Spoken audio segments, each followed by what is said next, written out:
Hey folks, Malcolm here. Recently on Twitch, I went over the recent tournament games of a chatter and real life friend of mine, Checkmate, an almost national master strength player. We go over the games together, him giving his thoughts on the positions and me asking questions that I have. I'm a lot lower rated than he is. Let's see it. All right, let's go. All right, show me game 3. All right, game three. We see d4, knight f6, c4, e6, knight f3, bishop b4, bishop d2, and a5. This is the Bogo Indian defense. That's named after Bogolyubov, right?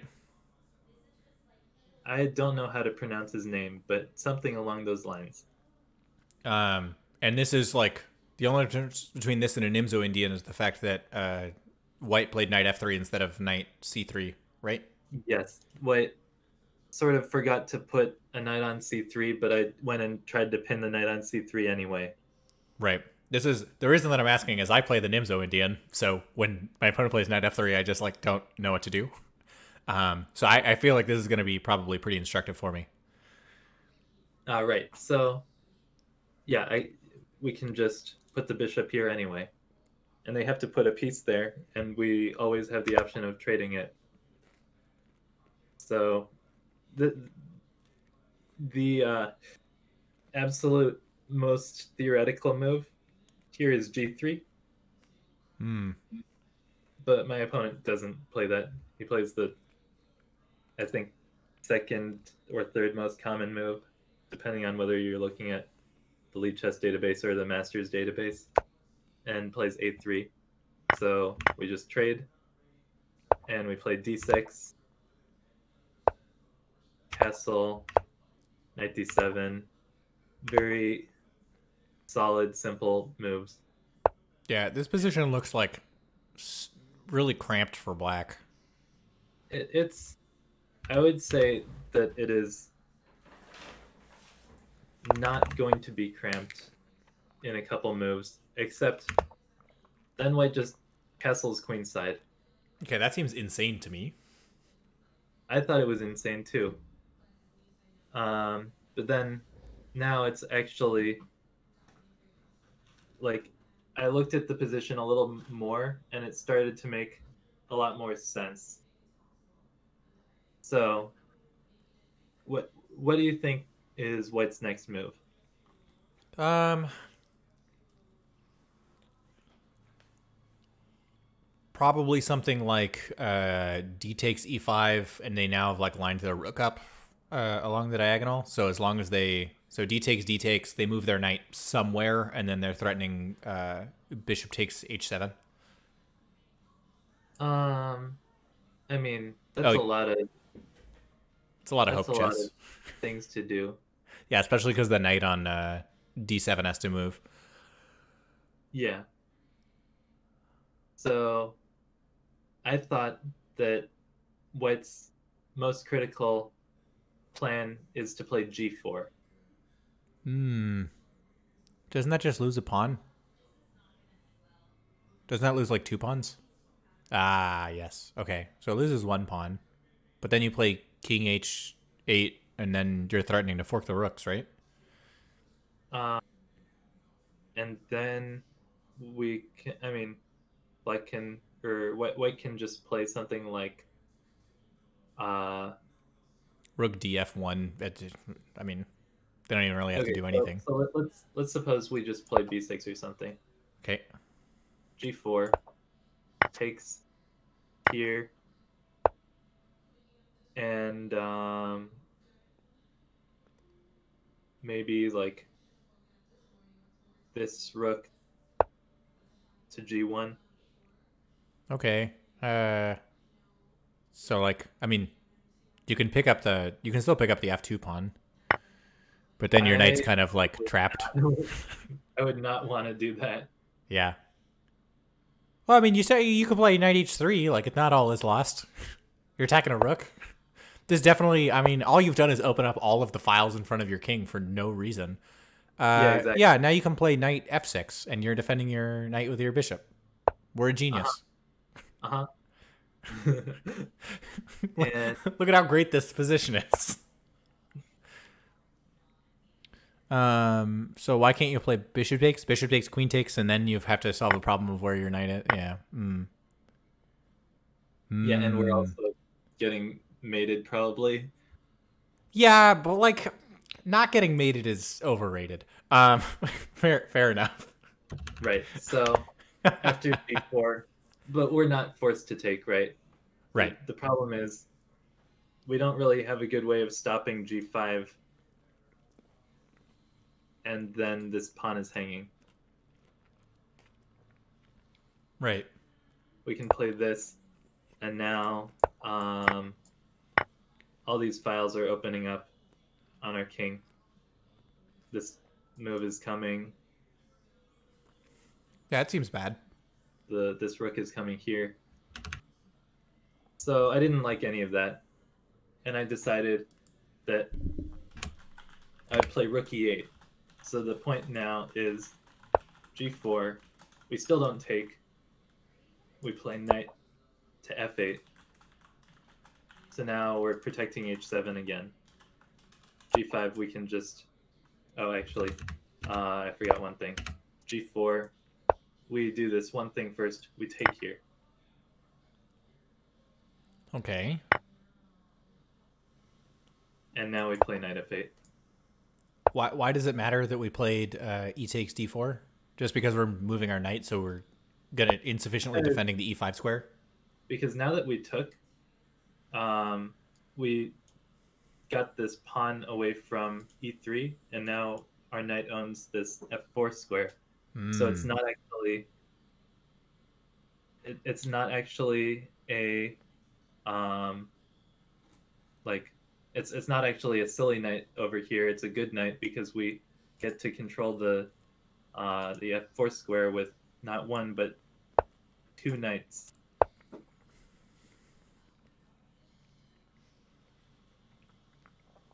Fair enough. This still seems scary, though. It might be a little scary, but one thing to note is they have no way of opening a file. That's true. They would have to do a lot of work to play f4, and they're never going to be able to do it because your knights are so piled up there. Yep. Now I'm seeing it. Exactly. Okay. So now you can just do whatever you want on the queen side. Yeah, exactly. So I did all that, and he played h3. Okay. Trying to set up g4. Trying to set up g4, which he absolutely did not need to do. Great. So I was so relieved to see that I was just like, all right, no attack for you. Where you're not attacking me at all. But I think this was actually a mistake. I think I should have played c6. And this is because what I did just leads to a equal position, but playing c6 means that let's say g4, knight f8. Um, wait, again, I forgot. G4, we take here first, knight f8, and g5, we play here again. And now in this position, we are playing bishop d7 and b5, and now um, he's having a hard time finding his attack on the king's side, but we are pushing our pawns into his king's face, and we're able to open a file on the queen's side either by like taking here or maybe playing a4, b4. Okay. Makes sense. So that's what I think I should have played, but instead I played queen e7, which just, It's the idea to play e4. yeah, at least threaten e4. So he plays knight g5. Now, I need to move this knight. There's nowhere else to move it except for f6. Like I could go back here, but then it's just worse. Right. So we trade everything, and now this is like only black can ever be better here, but it's gonna be really tough to pull out a win. Why can So only black be better here? because we've traded off all these pieces, and since we've traded off so much, it's um, it's like an end game. White has these extended pawns, which are really good at preventing like pieces from moving if we both have a lot of pieces, but we don't have a lot of pieces anymore. These extended pawns are just gonna become targets. Right. Which in just like a king and pawn endgame they wouldn't be, but in the present position there's still enough pieces on the board that you'll be able to like apply pressure. Yeah, and the their like advanced position means we can target them with rooks and like a bishop, and his king is slightly loose. Right. So if I just like give it a quick computer eval, it's like yeah minus zero point 0.1 plus zero point 0.1. It's just It's very even, yes. yeah All right. So what did you do from here? Looks like your opponent moves their king over.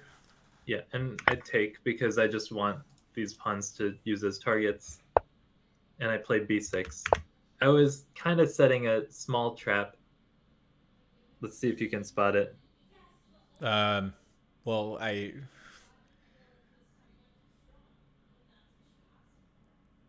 like what are we expecting them to do here? I don't know what move seems even tempting to white. You don't want What to what play move, d5. what move seems tempting to white? I just played b6. I, I don't know, b4. That does not seem tempting to me. Yeah, I mean it just opens up your king. Um, like something like d5 to like close stuff down. d5, you don't want to be putting your pawns on, or locking your pawns at least, on the same color as your bishop. Right. But you can't play c5 because like you don't have enough. I mean, I guess c5, d takes, b takes, queen takes. I guess is the thought. But then they've made the b file semi open. That doesn't seem worth it. Yeah, that doesn't seem worth it either. Yeah, Huberman fan says c5 is tempting to them. So what happens in that position? Like, is my analysis correct? I would probably take once and play rook b8. Yeah. So now their queen is tied down to the b2 pawn. Yeah, and this bishop is coming here, maybe getting to b3. It's Gross. probably not winning, but it's slightly uncomfortable. So I thought that if I play b6, the move that's slightly tempting is bishop to e4. Hmm.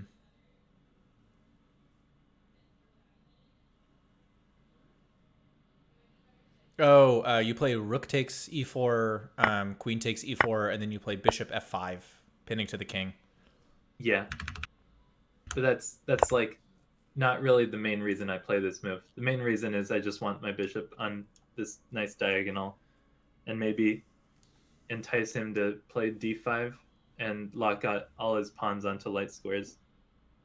Okay, that makes sense. Um, so rook here, and then I realized if I play bishop b7, he's just gonna bore me to death and play bishop to e4. Bishop takes, rook takes, Bishop queen takes, takes, rook takes, rook takes, queen takes. and then like you got to move your rook somewhere. I don't know, rook d8, rook c8. Like it doesn't really. You could even play. You could have even played rather than rook d8. You could have played queen g6 to pin the queen to the king, take a slight damaging of your pawn structure in exchange for no longer like allowing the menacing of the open file. Yeah, but that's so lame. It is It's lame. it, I agree with you. yeah. So I didn't want any of that. I played bishop d7 instead, Okay. and rook here. I took thinking that this is forcing a slight concession, forcing him to put another pawn on light squares. Okay, so his bishop's like a little awkward. So right, so if he played bishop back to d3, then what was I gonna do? I don't know. It seems hard to find a good move here. Perhaps something like Queen G5. Although Um, then F3 solves the same problem.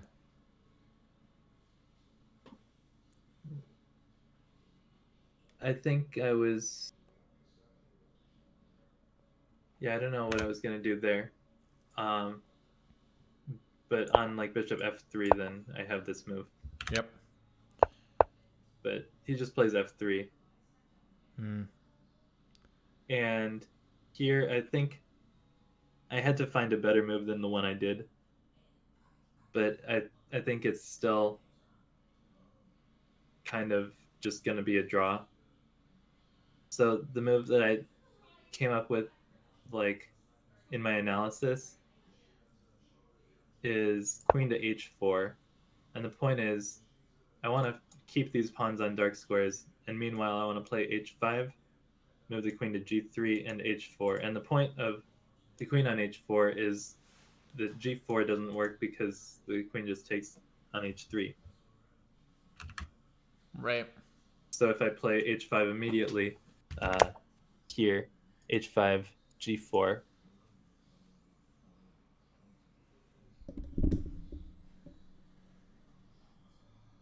Okay, makes sense.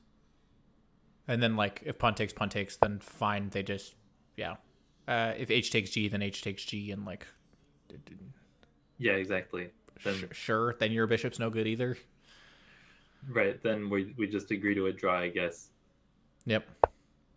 So I played this move because I didn't see what else to do, but I really think um, I should have thought harder and maybe come up with queen h4. Yeah, Chad is saying you'd have to play like Magnus in order to win this position, squeezing blood from the stone. Yeah, just looking at the computer a little bit. The computer likes h5 actually. h5, g4, and now queen h4. And what? I guess we just sit like this for a bit. Bishop e6. Okay. We just like leave this queen here menacing a little bit. Yeah, and then B3, I guess, or D5. Like it doesn't, you know. They can lock all Yeah, their pawns on light squares, which is sucks for their bishop, but it also sucks for your bishop. Like, yeah. So I should have come up with something that was not what I did, which was g6. So he plays c5, and I was like, okay, this is just gonna be a draw if we don't do anything to like pose a problem. So I came up with this little thing to pose a problem. So excellent. now we have pressure on the pawn, Right. but it's not really enough. I came up with this little trick. So like what's a tempting move for Uh, white? C takes D6. Right. And I came up with this move right here. The queen can't move. The queen has to stay on the second file, I guess, or the second rank, because otherwise they're getting mated. Huh. Yeah. Interesting. So then they go here, I take here, and the line isn't over because they can take here. I go there. They come in trying to get my rook off, and I was proud of this analysis, and then the computer just like completely refutes it. But here's my analysis. Okay. queen to a6, because if queen to e6, then they check here, Yep. and they play bishop to b7, and they win the rook back. But on queen a6, they can't play bishop b7. Right. They can't play bishop b7, and now they have they can take here, and I can't take back because the queen comes to d8. What? And then To it's get just the rook. to get the rook. Right. But I can play queen to b6, preventing queen to d8, and next I'm just going to take on c7 with the queen. Right. And then you're in this position. You're up in exchange and down a pawn. Okay. Yes. So the engine totally refutes this and says that queen e6 is the only move, and that queen a6 is actually a draw. Okay. And Why? this is for reasons that I am not computer enough to understand. Okay. Like queen a6, it's telling me that queen d5 is the drawing move because there's I wait, not queen a6 here. It was bishop d5 is the drawing move because They this threaten pawn. mate. Yeah. Oh, and then you have to play rook takes c7, and then they play queen takes, and then yeah, you're just down a pawn. Yeah. So then it tells me that the move is bishop to a4, queen Sure. takes f7,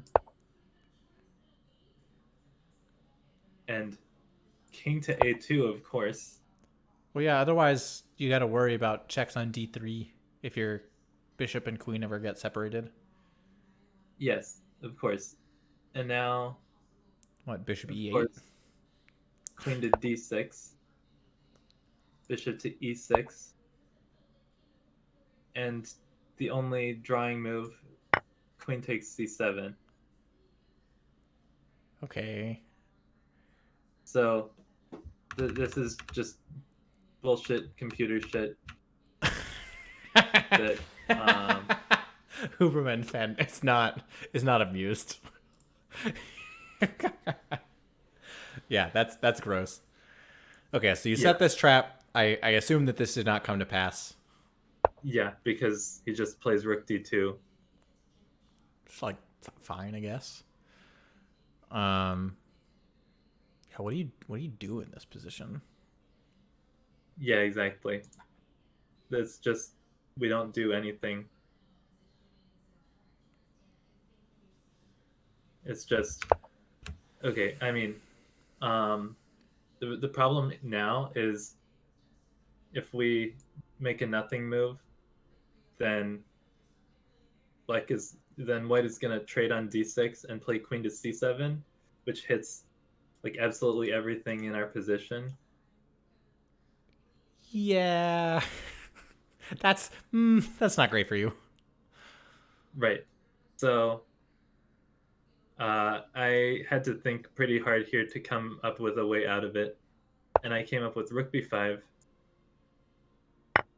trades, queen c7, and now a bit of a tactical move to get myself out of the fact that all this stuff is hanging, which is this. Okay, and if bishop takes queen takes, it's check, and then Yeah, you have time bishop to takes, defend. queen takes, that's check. And if queen takes d6, Bishop takes e4. bishop takes e4. Queen f1 seems appealing. Queen takes d6. Oh, you can play rook takes b2 and then take the queen. Rook takes b2. Yep. And then take the queen, and then we take this pawn. Yeah. Oh man. But my opponent saw everything. He saw this, and he was just like, "No, I'm not interested in that. I just want to draw." Oh, terrible. And the fact that you have like a that passed pawn on the d file like isn't mattering. Like you can't trade, and then I guess like you're gonna lose your a pawn trying to push your d pawn, and then the 2 versus 1 like The more important factor is that this king is close enough to the pawn that I can never threaten promotion. So obviously, if I trade queens, like rook end games are notoriously hard to win, even when you have a seemingly big advantage. Right. And And you don't with have a seemingly big advantage. Like I don't have a seemingly big advantage. I have no advantage. In fact, like I think white might have a slight advantage because this pawn is easier to attack than any of mine. yeah. Okay, fair enough. So what did you do in this position? Just like draw? I Okay. played here and then offered to draw. Okay. And then they accept that, I assume? Yeah. So that's this game. Okay, so now you have 2 out of 3, which is like not the worst score in the world. Probably not exactly what you want, but like I don't know. I've seen worse. Yeah, but it's just like these kids. They don't blunder. Yeah, which is a shame because I'm a full-grown adult and all I do is blunder. Um. Okay, same question as last time. It's been about an hour and a half. Are we trying to just run the gauntlet? Do you wanna run the I'm gauntlet? perfectly happy to. I don't know how long you want to spend going over this stuff. Yeah, I mean, it's good for me to think more about these games. Think more about what I should be doing to stop drawing against these 11-year-olds. Yeah. So in the first game that you played where you had that draw, there was the clear point where you could have like played a winning move. You were -2. Did you ever have a winning chance in this game? I guess like that moment when you were saying you could have played Queen H4 is among them. Let's see. Did I ever have any like serious winning chances? I don't think I did.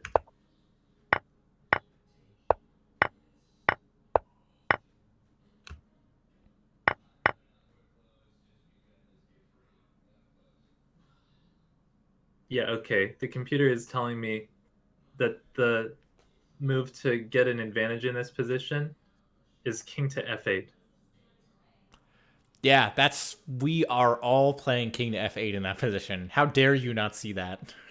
Yeah, obviously king f8. Okay, but b6. And in this position,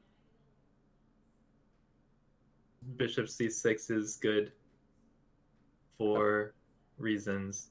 I guess, It induces D5? yeah.